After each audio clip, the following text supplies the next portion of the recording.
truth, this was one hell of a challenge, right? Largely because I've been trying to do a lot of the stuff myself, and that's just because that's the way it is. On top of this, all of the challenge of putting this particular event, I was invited to one yesterday, which was televised live. I mean, to add the real pressure to the whole occasion. So, despite the challenges, I'm exceptionally excited, and I'm grateful to Allah and to God for giving me the strength and the courage to actually see this through, because this is the fruition of a 10-year-old dream. So, despite all the challenges, I always imagined myself standing on podiums, standing on stages, and sharing my story. Not for the sake of the story, but for the sake of the learnings that came out of the story. So for me, this is a culmination, if you wish, of a 17-year journey in which I'm now basically almost like we can call ready to start expressing myself and to give my message, inshallah, to the world, and to share all of my wisdoms and insights that basically I gained throughout this whole experience. So yeah, so it's my family has been amazingly supporting. My wife, my kids, my siblings, my mom, friends like yourself, for example, and lots of other friends who have all pitched in, helped me with my PowerPoints, videos, organizing sound. It was quite a mission. Obviously, all of this is completely new to me, so you can imagine the level of tension, if you wish. You know what I mean? Because you're trying to do literally everything all by yourself.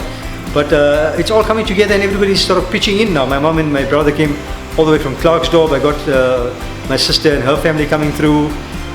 My daughter's heavily involved. Her friends are involved. My friends are involved. So it's actually a wonderful, wonderful feeling. And I think this is everyone's expression of love to me, you know. Yeah, I suppose that is the cherry on the top. It is, absolutely, because I mean, what are you worth if you don't have love of your friends, your family? I mean, essentially, then you're an island, you know. And so I think it's all coming together beautifully, and we have 1-2 challenges which I'm trying to overcome now in terms of getting my PowerPoint going. But I'm told that don't sweat. You know what I mean? This is normal. It happens. You are the show at the end of the day. Yeah, I know that. So you'll have to pull it off. I have to wing it. If the projector is not working. Yeah, I have to project myself then. Absolutely. Yeah, no, but I'm sure I'll crack it if that need be the challenge. But it's just that the PowerPoint's I think a wonderful tool to present a lot of my teachings and and some of my insights and some of my poetry particularly, which I think inshallah it will be quite you know what I mean, it will be quite well received because of its deep insight. So other than that, I'm in a good space. We're probably about an hour and a half away. So yes, just hoping to get over the last challenge and then we're ready to roll. And hopefully this is the beginning of a new life, a new journey and a new path. So I suppose I've noticed what gives you an edge is your authenticity, your raw authenticity. Yeah, I was listening to the recorded talk that you gave at the mosque yesterday that you just played out. Right. And it was quite deep, and I was quite touched with the things that you said. It seems that you've come a long way in terms of your own spiritual journey. Maybe you can share with us more how that spiritual journey and how the events of your life has actually reshaped you to where you are today, where you are standing today. Absolutely. So, you know, I mean, first of all, getting invited to give a talk in a mosque is no ordinary thing, because that's not an ordinary stage. It's not even your own stage. I mean, you literally get invited. I mean, to stand before people and to share learnings as a non-learned Islamic learned person, or an alim, or a priest, for want of a better word, because this will be going out to different kinds of people. So I was given that podium, and I was obviously there was a certain degree of excitement and a little bit of nervous tension, and it went off brilliantly. I mean, it's like things just poured out of me, and I swear I actually wrote a speech, and I don't even think I looked at it once. Whatever I had mentioned in that speech, I probably added like 90% to it, and it was just flowing, and it had a natural thing to it. And I realized that when you're authentic, and when you're real, and when you're sincere, this is what happens. Because you, like they say, you don't need to have a good memory if you're a liar. You know what I mean? If you are honest about what you're saying, you know what I mean? And you just let it go and let it flow, then your message will essentially reach people. For being slightly emotional, first this is a dream basically, right? And I think every one of us, probably secretly and sometimes probably silently and sometimes maybe loudly, right? We have these visions of what it is that we want to achieve in our lives. And then life comes and throws you a curveball. And it just takes you off on a complete tangent. And then you realize, but this is not the road that I chose. This is not the path that I wanted. I didn't sign up for this, right? So that's been pretty much my story. So alhamdulillah, just to give for the benefit of those of you who don't know me, just want to give you some insight into who I am, where I'm from, and what my background is all about, right? So what we're going to do is I'm just going to, actually I had a video to be honest with you, but we've lost a bit of time, which is typical Indian scenario, you have to excuse that. So I'm just going to give you a quick rundown of my life, right? So I'm from Clarksdorp. We've been living there for the better part of 30 odd years. And many moons ago, I had a life that was very different to what mine is today, right? So alhamdulillah, I was in a successful business. We had a beautiful home. We had a beautiful young family. And life was wonderful. I mean, really, I was actually flying. I was probably flying too high and too fast too soon, right? So what happened was success came pretty rapid. Like I felt almost like I was under a waterfall, right? So it was just like whatever I was touching was turning to gold, and I got lost in that process, right? And I'm humble enough and brave enough, more importantly, to actually admit that was my dynamic, right? So I think Allah, if you wish, He decided that I needed a lesson, right? So they say anything. This is the law of equilibrium, right? Anything that you do to its extreme, you will attract the equal but opposite complementary event into your life. Right? So I went extreme in the sense that, I became too materialistic.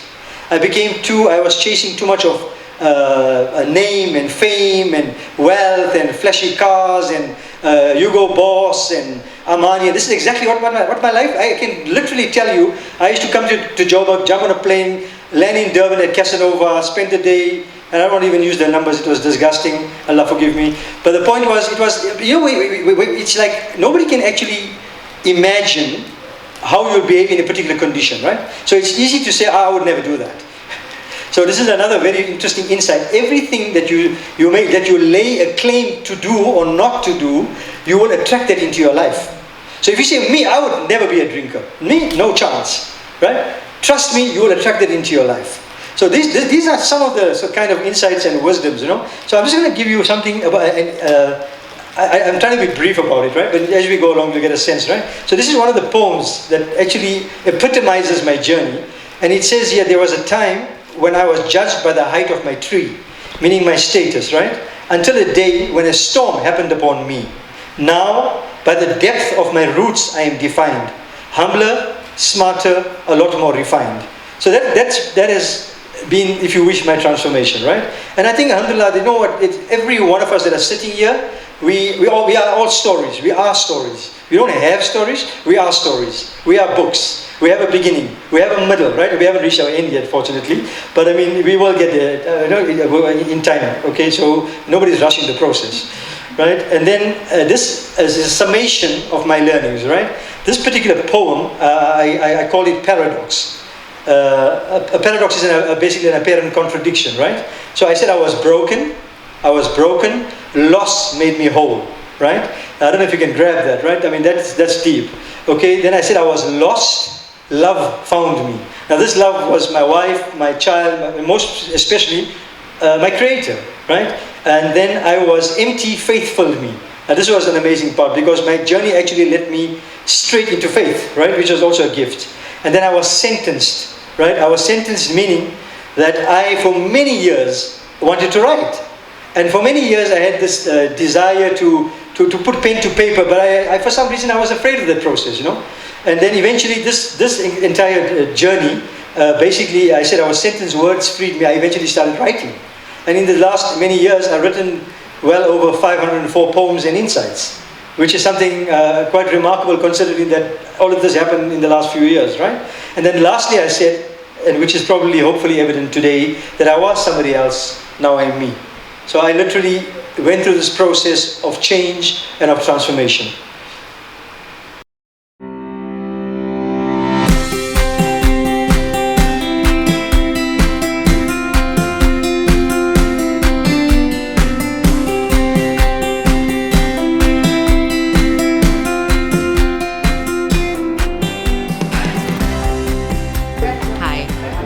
journeys.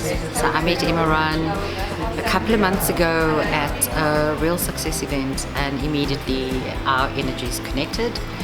And for whatever reason, what a blessing it's been, he invited me last week to actually attend this event, and profoundly moving, impactful. Imran, thank you so much. You have served me so powerfully. I have so much love for you today and always, and I look forward to continuing this journey with you.